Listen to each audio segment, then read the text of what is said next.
55वां अध्याय, प्रद्युम्न का जन्म और शंबरासुर का वध। श्री सुखदेव जी कहते हैं, परीक्षित, कामदेव भगवान वासुदेव के ही अंश हैं। वे पहले रुद्र भगवान की क्रोधाग्नि से भस्म हो गए थे, अब फिर शरीर प्राप्ति के लिए उन्होंने अपने अंशी भगवान वासुदेव का ही आश्रय लिया।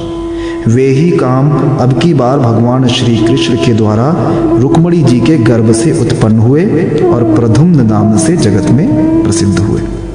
सौंदर्य, वीर, सौशील्य आदि सद्गुणों में भगवान श्री कृष्ण से वे किसी प्रकार कम न थे। बालक प्रद्युम्न अभी 10 दिन के भी न हुए थे कि काम रूपी शंबरासुर वेश बदलकर सूतिका गृह से उन्हें हर ले गया और समुद्र में फेंक कर अपने घर लौट आया। उसे मालूम हो गया था कि ये मेरा भावी शत्रु है। समुद्र में बालक प्रद्युम्न को एक बड़ा भारी मत्स्य निकल गया।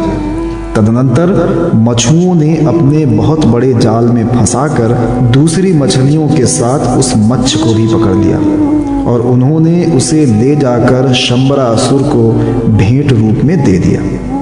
शंबरासुर के रसोइये उस अद्भुत मत्स्य को उठाकर रसोई घर तक ले आए और कुल्हाड़ियों से उसे काटने लगे। रसोइयों ने मत्स्य के पेट में बालक देखकर उसे शंबरासुर की दासी मायावती को समर्पित कर दिया।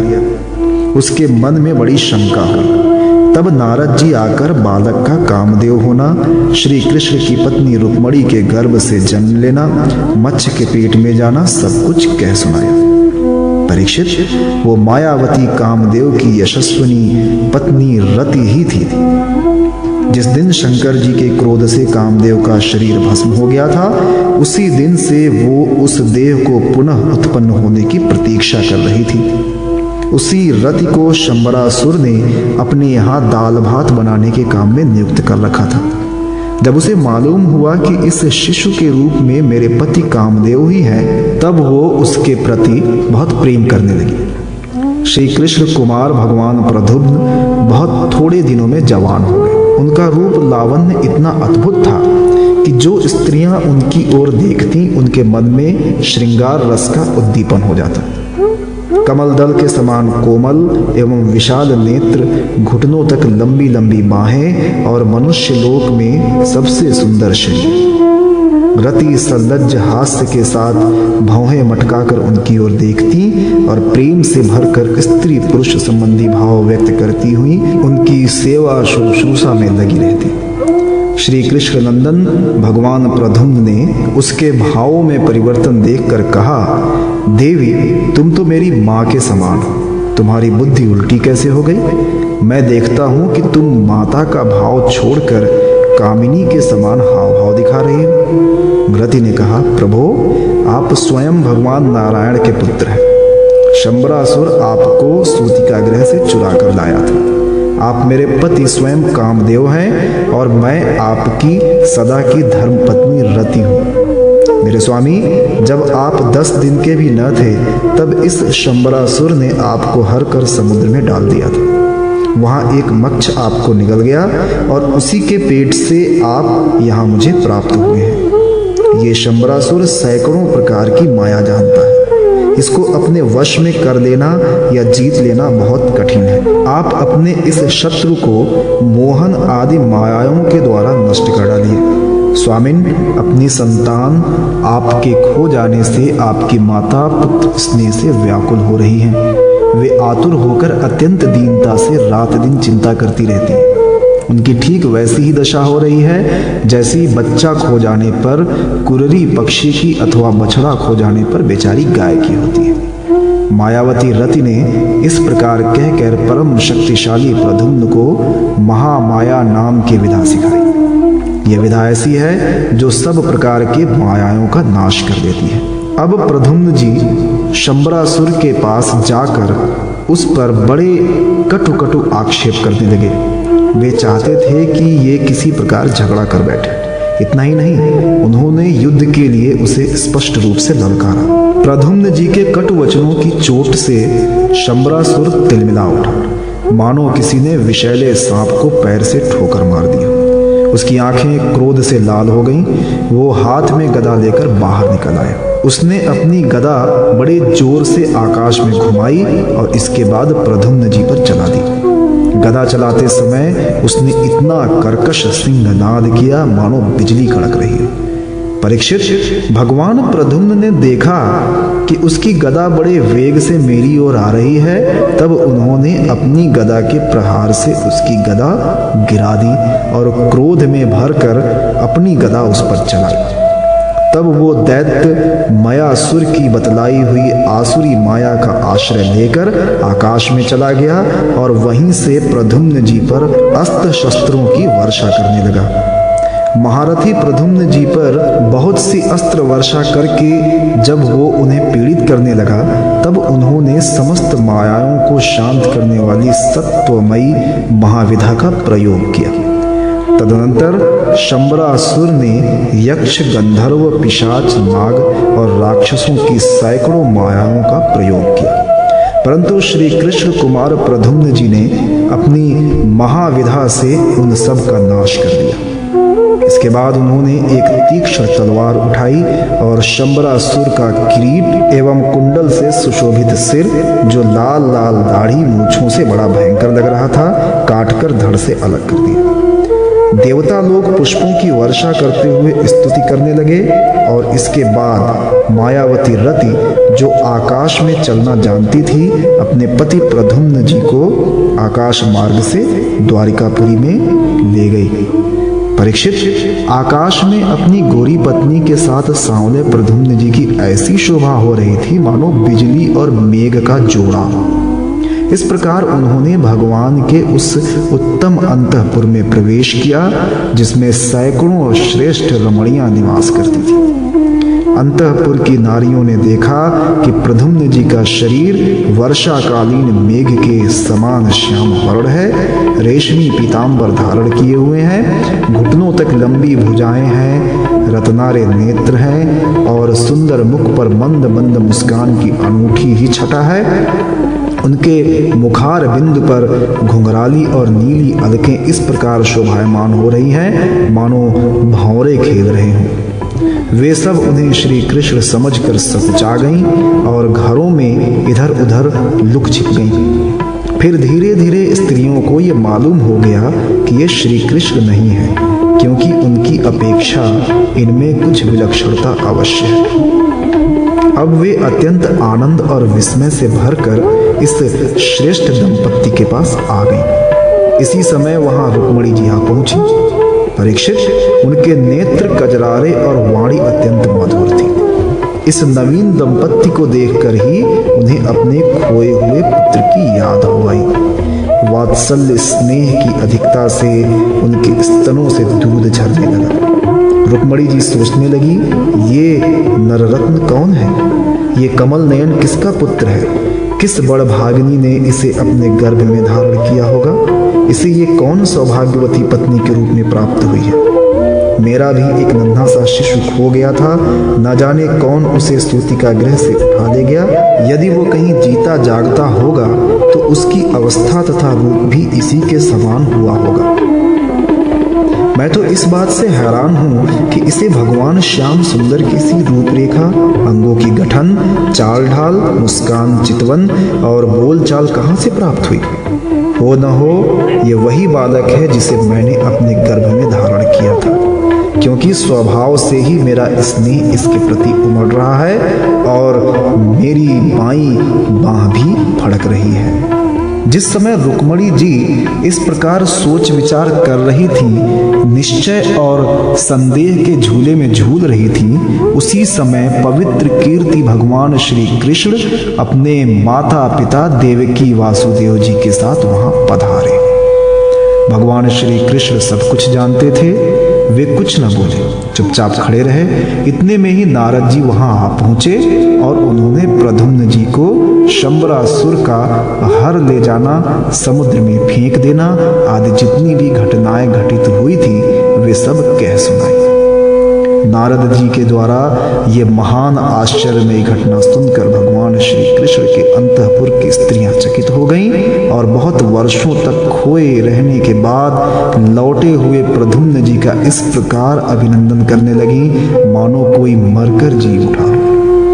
देवकी जी, वसुदेव जी, भगवान श्री कृष्ण, बलराम जी, रुक्मणी जी और स्त्रियां सब उस नौ दंपत्ति को हृदय से लगाकर बहुत ही आनंदित हुए। जब द्वारकावासी नर नारियों को ये मालूम हुआ कि खोए हुए प्रद्युम्न जी लौट आए हैं, तब वे परस्पर कहने लगे, अहो कैसे सौभाग्य की बात है कि ये बालक मानो मरकर फिर लौट आया। परीक्षित, प्रद्युम्न जी का रूप रंग भगवान श्री कृष्ण से इतना मिलता जुलता था कि उन्हें देखकर उनकी माताएं भी उन्हें अपना पतिदेव श्री कृष्ण समझकर मधुर भाव में मग्न हो जाती थीं और उनके सामने से हटकर एकांत में चली जाती थी। श्री निकेतन भगवान के प्रतिबिंब स्वरूप कामावतार भगवान प्रद्युम्न के दीख जाने पर ऐसा होना कोई आश्चर्य की बात नहीं है। फिर उन्हें देखकर दूसरी स्त्रियों की विचित्र दशा हो जाती थी। इसलिए स्यमंतक मणि की कथा, जांबवती और सत्यभामा के साथ श्री कृष्ण का विवाह। श्री सुखदेव जी कहते हैं, परीक्षित, सत्राजित ने श्री कृष्ण को झूठा कलंक लगाया था। फिर उस अपराध का मार्जन करने के लिए उसने स्वयं स्यमंतक मणि सहित अपनी कन्या सत्यभामा भगवान श्री कृष्ण को सौंप दी। राजा परीक्षित ने पूछा, भगवान, सत्राजित ने भगवान श्री कृष्ण का क्या अपराध किया? उसे स्यमंतक मणि कहां से मिली और उसने अपनी कन्या उन्हें क्यों दी? श्री सुखदेव जी ने कहा, परीक्षित, सत्राजित भगवान सूर्य का बहुत बड़ा भक्त था।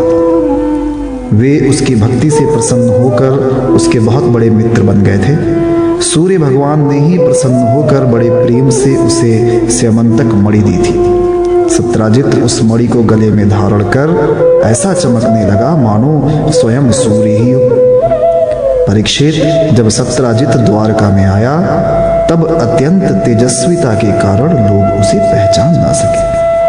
दूर से ही उसे देखकर लोगों की आंखें उसके तेज से चौधिया गई। लोगों ने समझा कि कदाचित स्वयं भगवान सूर्य आ रहे हैं। उन लोगों ने भगवान के पास आकर उन्हें इस बात की सूचना दी। उस समय भगवान श्री कृष्ण चौसर खेल रहे थे। लोगों ने कहा, शंख चक्र गदाधारी नारायण, कमल नयन दामोदर, यदुवंश शिरोमणि गोविंद, आपको नमस्कार है।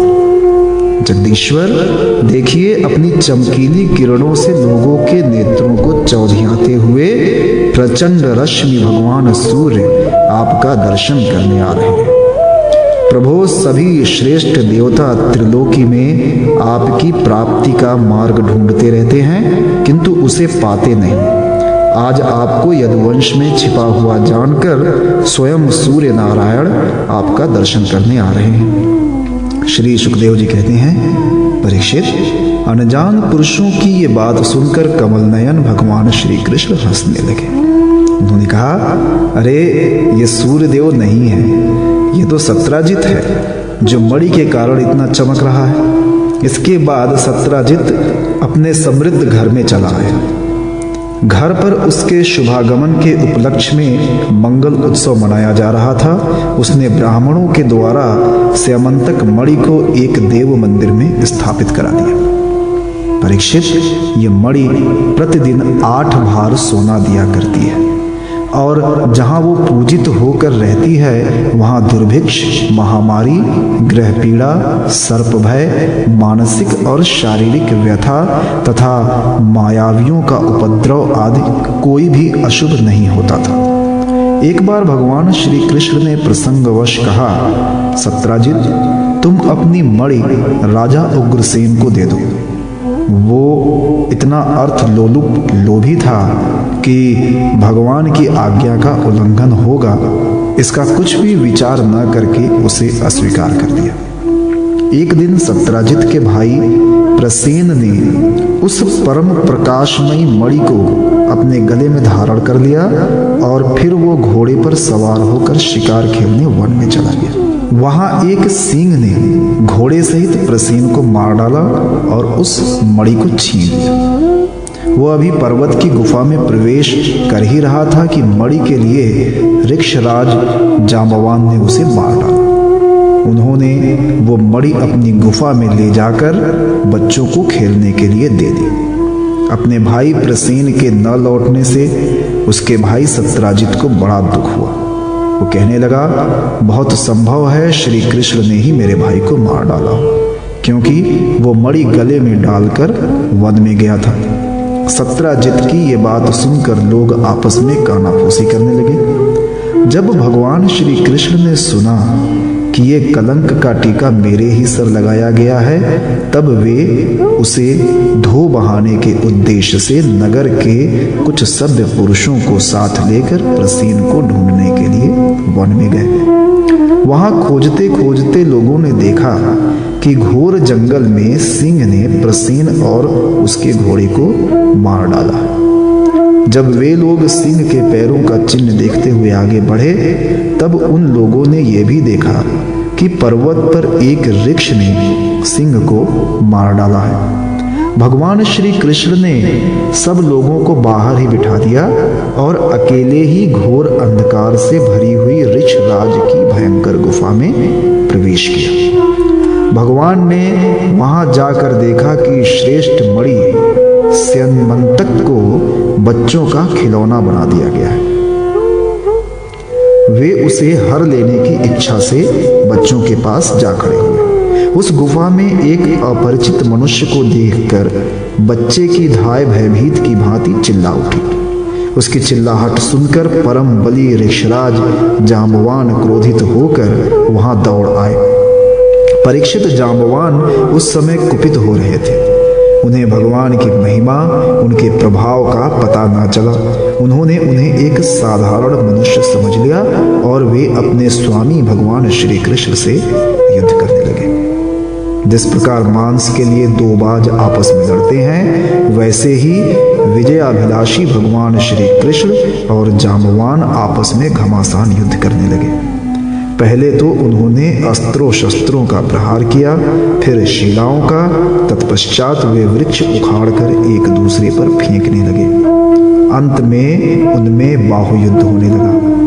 परीक्षित, व्रज प्रहार के समान कठोर घूंसों से आपस में वे 28 दिन तक बिना विश्राम किए रात दिन लड़ते रहे।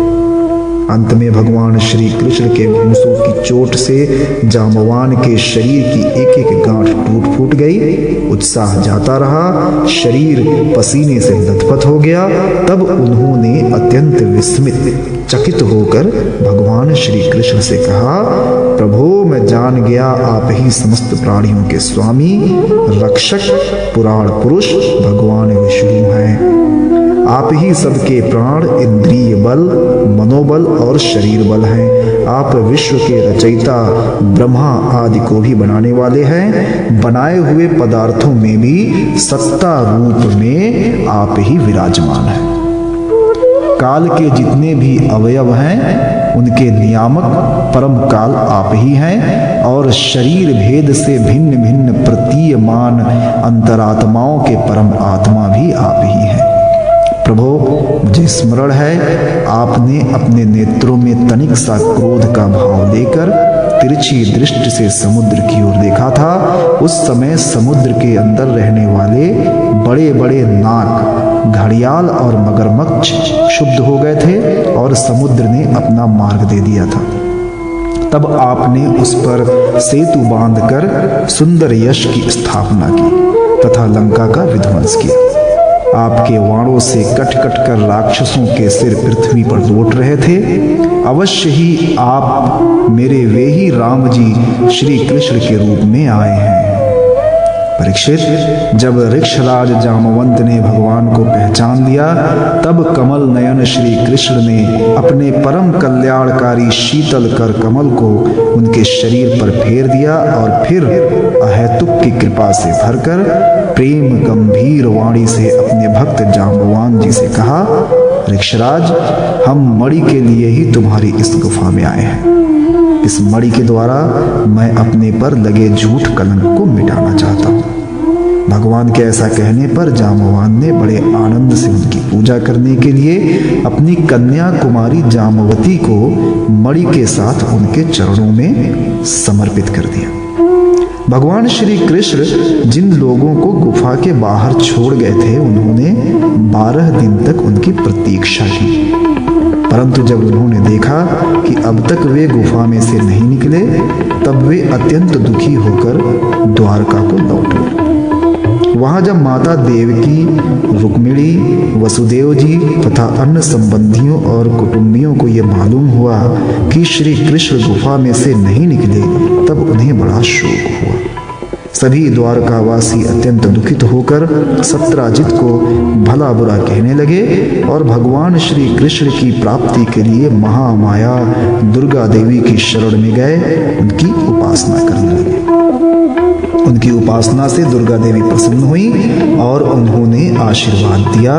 उसी समय उनके बीच में मणि और अपनी नववधू जाम्बवती के साथ सफल मनोरथ होकर श्री कृष्ण सबको प्रसन्न करते हुए प्रकट हो गए। सभी द्वारकावासी भगवान श्री कृष्ण को पत्नी के साथ और गले में मणि धारण किए हुए देखकर परमानंद में मग्न हो गए, मानो कोई मरकर लौट आया हो।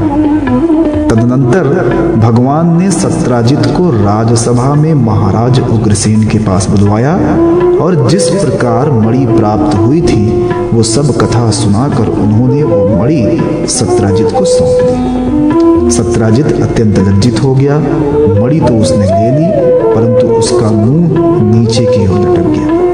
अपने अपराध पर उसे बड़ा पश्चाताप हो रहा था। किसी प्रकार वो अपने घर पहुंचा। उसके मन की आंखों के सामने निरंतर अपना अपराध नाचता रहता। बलवान के साथ विरोध करने के कारण वो भयभीत भी हो गया था। अब वो यही सोचता रहता कि मैं अपने अपराध का मार्जन कैसे करूं, मुझ पर भगवान श्री कृष्ण कैसे प्रसन्न हो, मैं ऐसा कौन सा काम करूं जिससे मेरा कल्याण हो और लोग मुझे कोसे नहीं। सचमुच मैं अदूरदर्शी शूद्र हूं। धन के लोभ से मैं बड़ी मूढ़ता का काम कर बैठा। अब मैं रमणियों में रत्न के समान अपनी कन्या सत्यभामा और स्यमंतक मणि दोनों ही श्री कृष्ण को दे दूं, ये उपाय बहुत अच्छा है। इसी से मेरे अपराध का मार्जन हो सकता है और कोई उपाय नहीं। सत्राजित ने अपनी विवेक बुद्धि से ऐसा निश्चय करके स्वयं ही इसके लिए उद्योग किया और अपनी कन्या तथा स्यमंतक मणि दोनों ही ले जाकर श्री कृष्ण को अर्पण कर दी। सत्यभामा शील, स्वभाव, सुंदरता, उदारता आदि सद्गुणों से संपन्न थी। बहुत से लोग चाहते थे कि सत्यभामा हमें मिले और उन लोगों ने उन्हें मांगा भी था, परंतु अब भगवान श्री कृष्ण ने विधि पूर्वक उनका पाणी ग्रहण किया। परीक्षित, भगवान श्री कृष्ण ने सत्राजित से कहा, हम स्यमंतक मणि न लेंगे।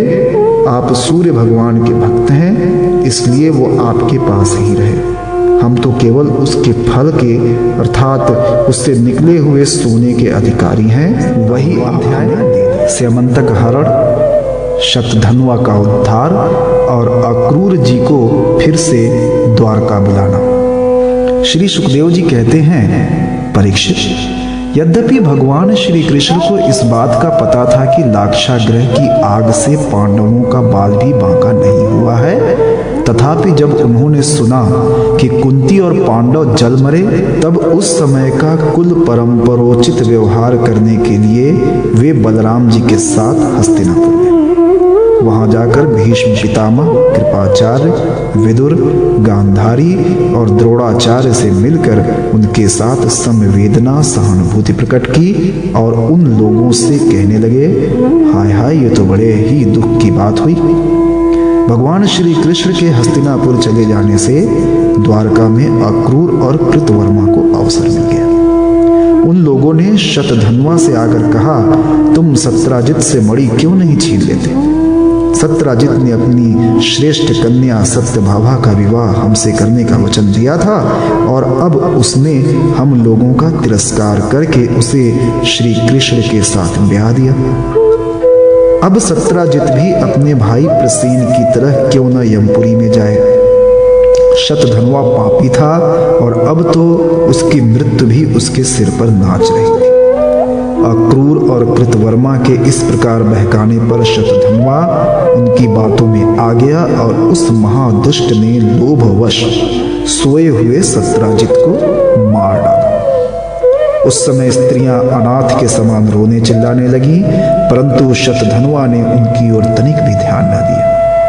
जैसे कसाई पशुओं की हत्या कर डालता है, वैसे ही वो सत्राजित को मारकर और मणि लेकर वहां से चंपत हो गया। सत्यभामा जी ने देखा कि मेरे पिता मार डाले गए हैं। बड़ा शोक हुआ और वे हाय पिताजी, मैं मारी गई, इस प्रकार पुकार पुकार कर विलाप करने लगी।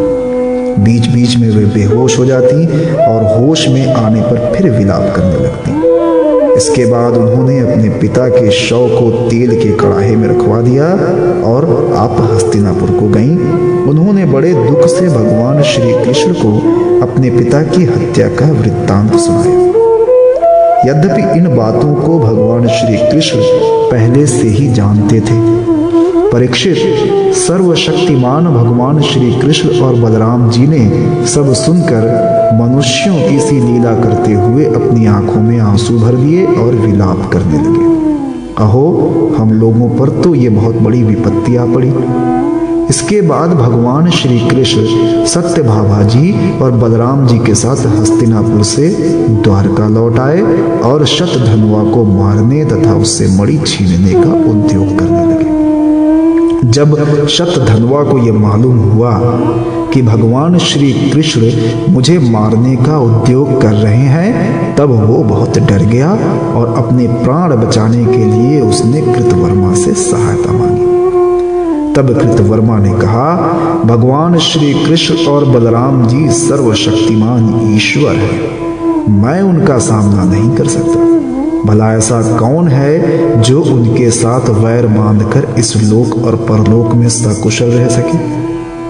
तुम जानते हो कि कंस उन्हीं के द्वेष के कारण राज्य लक्ष्मी को खो बैठा और अपने अनुयायियों के साथ मारा गया। जरासंध जैसे शूरवीर को भी उनके सामने 17 बार मैदान में हार कर बिना रथ के ही अपनी राजधानी में लौट जाना पड़ा। जब कृतवर्मा ने उसे इस प्रकार टका सा जवाब दे दिया, तब शतधन्वा ने सहायता के लिए अक्रूर जी से प्रार्थना की। उन्होंने कहा, भाई, ऐसा कौन है जो सर्वशक्तिमान भगवान का बल पौरुष जानकर भी उनसे वैर विरोध ठाने? जो भगवान खेल खेल में ही इस विश्व की रचना, रक्षा और संहार करते हैं तथा जो कब क्या करना चाहते हैं इस बात को माया से मोहित ब्रह्मा आदि विश्व विधाता भी नहीं समझ पाते, जिन्होंने 7 वर्ष की अवस्था में जब वे निरे बालक थे, एक हाथ से ही गिरिराज गोवर्धन को उखाड़ दिया और जैसे नन्हे नन्हे बच्चे बरसाती छत्ते को उखाड़ कर हाथ में रख लेते हैं, वैसे ही खेल खेल में 7 दिनों तक उसे उठाए रखा। तो मैं उस भगवान श्री कृष्ण को नमस्कार करता हूँ। उनके कर्म अद्भुत हैं। वे अनंत अनादि एक रस और आत्म स्वरूप हैं। मैं उन्हें नमस्कार करता हूँ। जब इस प्रकार अक्रूर जी ने भी उसे कोरा जवाब दिया, तब शतधन्वा ने स्यमंतक मणि उन्हीं के पास रख दी और आप 400 कोस लगातार चलने वाले घोड़े पर सवार होकर वहां से बड़ी फुर्ती से भागा।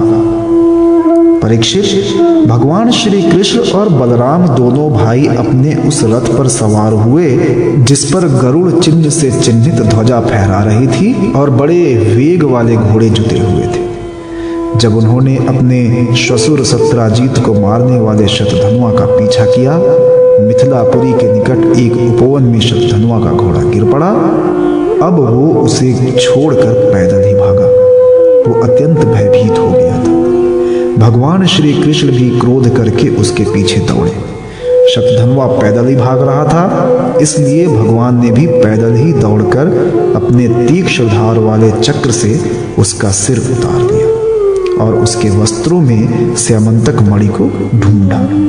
परंतु जब मणि मिली नहीं, तब भगवान श्री कृष्ण ने बड़े भाई बलराम जी के पास आकर कहा, हमने शतधनुआ को व्यर्थ ही मारा, क्योंकि उसके पास स्यमंतक मणि तो है ही नहीं। बलराम जी ने कहा, इसमें संदेह नहीं कि शतधनुआ ने स्यमंतक मणि को किसी न किसी के पास रख दिया है। अब तुम द्वारका जाओ और उसका पता लगाओ। मैं विदेह राज से मिलना चाहता हूं, क्योंकि वे मेरे बहुत ही प्रिय मित्र हैं। परीक्षित, ये कहकर यदुवंश शिरोमणि बलराम जी मिथिला नगरी में चले गए। जब मिथिला नरेश ने देखा कि पूजनीय बलराम जी महाराज पधारे हैं, तब उनका हृदय आनंद से भर गया। उन्होंने झटपट अपने आसन से उठकर अनेक सामग्रियों से उनकी पूजा की। इसके बाद भगवान बलराम जी कई वर्षों तक मिथिलापुर में ही रहे। महात्मा जनक ने बड़े प्रेम और सम्मान से उन्हें रखा। इसके बाद समय पर धृतराष्ट्र के पुत्र दुर्योधन ने बलराम जी से गदा युद्ध की शिक्षा ग्रहण की। अपनी प्रिया सत्यभामा का प्रिय कार्य करके भगवान श्री कृष्ण द्वारका लौट आए और उनको यह समाचार सुना दिया कि शतधनुआ को मार डाला गया, परंतु स्यमंतक मणि उसके पास न मिली। इसके बाद उन्होंने भाई बंधुओं के साथ अपने श्वशुर सत्राजित की वे सब औधर्व दैहिक क्रियाएं करवाई, जिनसे मृतक प्राणी का परलोक सुधरता है। अक्रूर और कृतवर्मा ने शतधनुआ को सत्राजित के वध के लिए उत्तेजित किया था। इसलिए जब उन्होंने सुना कि भगवान श्री कृष्ण ने शतधनुआ को मार डाला है, तब वे अत्यंत भयभीत होकर द्वारका से भाग खड़े हुए।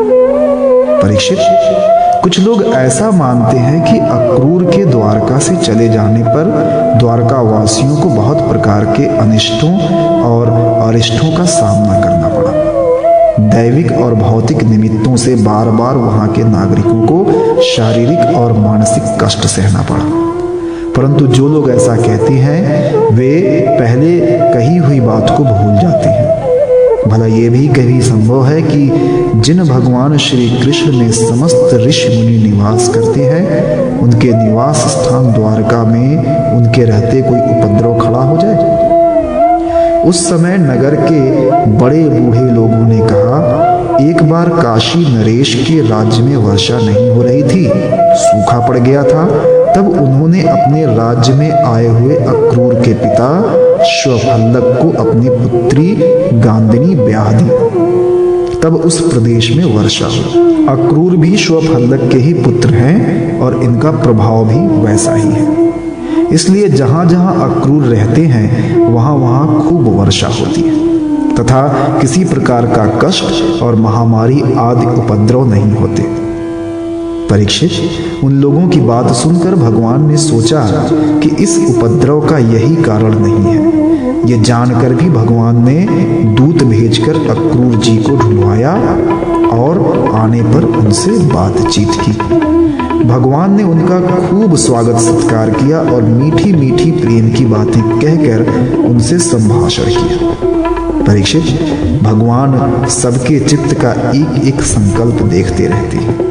इसलिए उन्होंने मुस्कुराते हुए अक्रूर से कहा, चाचा जी, आप दान धर्म के पालक हैं। हमें ये बात पहले से ही मालूम है कि शतधनुआ आपके पास वो स्यमंतक मणि छोड़ गया है, जो बड़ी ही प्रकाशमान और धन देने वाली है। आप जानते ही हैं कि सत्राजीत के कोई पुत्र नहीं है, इसलिए उनकी लड़की के लड़के, उनके नाती ही उन्हें तिलांजलि और पिंडदान करेंगे, उनका ऋण चुकाएंगे और जो कुछ बच रहेगा उसके उत्तराधिकारी होंगे। इस प्रकार शास्त्रीय दृष्टि से यद्यपि स्यमंतक मणि हमारे पुत्रों को ही मिलनी चाहिए, तथापि ये मणि आपके पास ही रहे, क्योंकि आप बड़े व्रत निष्ठा और पवित्र आत्मा हैं तथा दूसरों के लिए उस मणि को रखना अत्यंत कठिन भी है। परंतु हमारे सामने एक बहुत बड़ी कठिनाई ये आ गई है कि हमारे बड़े भाई बलराम जी मणि के संबंध में मेरी बात का पूरा विश्वास नहीं करते। इसलिए महाभाग्यवान अक्रूर जी, आप वो मणि दिखाकर हमारे इष्ट मित्र बलराम जी, सत्यभामा और जाम्बवती का संदेह दूर कर दीजिए और उनके हृदय में शांति का संचार कीजिए। हमें पता है कि उसी मणि के प्रताप से आजकल आप लगातार ही ऐसे यज्ञ करते रहते हैं जिसमें सोने की वेदियां बनती हैं। परीक्षित, जब भगवान श्री कृष्ण ने इस प्रकार सांत्वना देकर उन्हें समझाया बुझाया, तब अक्रूर जी ने वस्त्र में लपेटी हुई सूर्य के समान प्रकाशमान वो मणि निकाली और भगवान श्री कृष्ण को दे दी। भगवान श्री कृष्ण ने वह स्यमंतक मणि अपने जाति भाइयों को दिखाकर अपना कलंक दूर किया और उसे अपने पास रखने में समर्थ होने पर भी पुनः अक्रूर जी को लौटा दिया। सर्वशक्तिमान सर्वव्यापक भगवान श्री कृष्ण के पराक्रमों से परिपूर्ण यह आख्यान समस्त पापों, अपराधों और कलंकों का मार्जन करने वाला तथा परम मंगलमय है। जो इसे पढ़ता, सुनता अथवा स्मरण करता है वो सब प्रकार की अपकीर्ति और पापों से छूटकर शांति का अनुभव करता है।